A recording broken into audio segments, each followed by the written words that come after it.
All right, welcome back. Oregon's natural wine scene does continue to grow, and there are some bottle shops and wine bars dedicated to the earth-friendly method of winemaking. One of Portland's newest natural wine bars just opened last week. It's called Grape Ape. You can find it on Southeast Yamhill and Water Avenue in the Central Eastside. Joining us on the couch to tell us what makes Grape Ape a must-try for wine lovers is owner Morgan Schick. Good morning. Good morning. Thanks for being here. Glad you're here. I'm so excited to hear all about natural wines. What made you want to do a natural wine-focused bar?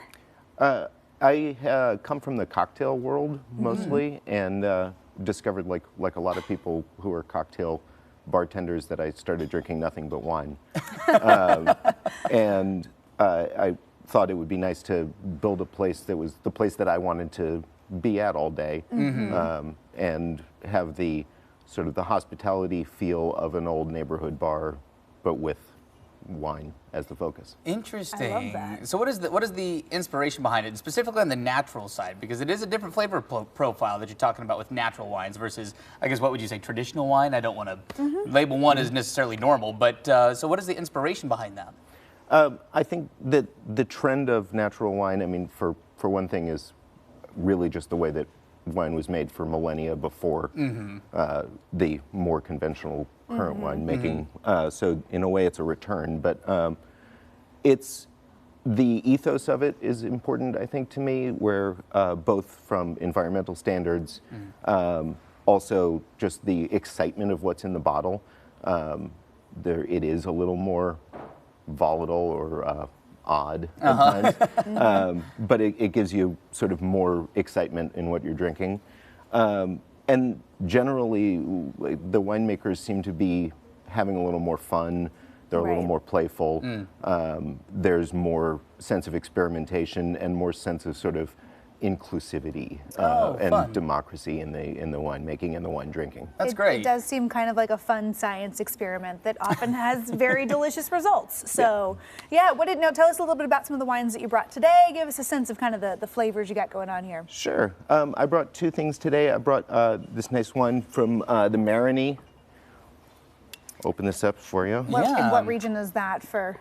This is from right here. Okay. Right here great. in town. All right. And What can you expect from this one? this one, so this is made direct press.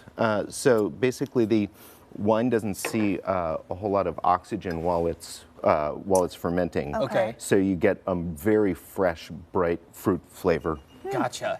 And it also sits on the lees, which is the essentially the stuff that's left when you're done pressing it. Gotcha. So it picks up some of the notes off of the stems and the seeds. Interesting. So how different, we can't taste it, but how, in terms of smelling, like how different is the aroma of this versus a non-natural wine? Honestly, it's, it can be found in that spectrum. It's not, this one isn't particularly funky or wild. Yeah, so I was smelling it. I don't know if I would be like, oh, this is a natural wine, You get just a little bit of that bready, brioche kind of quality that's like on the lees. Sometimes it gives it that little yeasty kind of, but in a good way, Nice. Yeah, Really I love the logo, by the way. Why did you call it Grape Ape? Thank you. I mean, honestly, it's no more complicated than that. I thought it was funny. I love that. And I don't know if you're able to zoom in on it, but it's a G with a little smiley face with a little tongue sticking out. So that's pretty fun. Okay, I know that we have a lot of the natural wine to get to, but you also brought in some food because that's also on the menu. What did you bring in here? So what we brought in today for you is we're calling a tortilla. Oh. So this is the traditional Tortilla. Oh my gosh. Oh, thank you. Certainly. I don't know if I've ever heard of that before. Those are tater tots in there? Exactly right. Oh my gosh. So it's the take on the traditional tortilla española, which you find in every tapas bar. Oh, I moved it. There we go. So there you get that. So you see that layer there. So those are all tots you're saying inside there. Tater tots, little fresh parm shave on there. Oh my gosh. Sometimes our job just really isn't all that bad, No. Oh, that's good. Oh, thank you. Yum. I love it. So you're doing lunch, right? Yes. And some bites that pair well with wines. Yeah, exactly. We have at lunchtime we have grab-and-go sandwiches and salads, which is nice for the neighborhood because there's a lot of offices right around there. And then starting at 3 o'clock every day, we have a full menu. Things like this. We have some toasts, a couple larger plates, a couple salads, and then snacks. Now, a little birdie did tell me that you do have some beer on the menu as well, which is not something you normally would see at a wine bar or natural wine bar. What's the reasoning behind that? Not everybody wants to drink wine every day, including me. You got to mix it up. Variety doesn't hurt anybody. It seems like a very accessible approach to wine too, though, because you've got wine by the glass, by the bottle, but also on tap. That's kind of fun. Yep, that's right. It's a really nice new thing that people are starting to do as winemakers is keg their wines. It really makes a lot of sense in all sorts of ways. It's less glass to fill up and transport and pay for, and it stays good. Are there certain wines that keg better than others that you wouldn't need to put in the bottle? I like the ones that are sort of easy drinking and taste nice with the chill on them. But that's you can also, of course, keg a wine that then you don't refrigerate.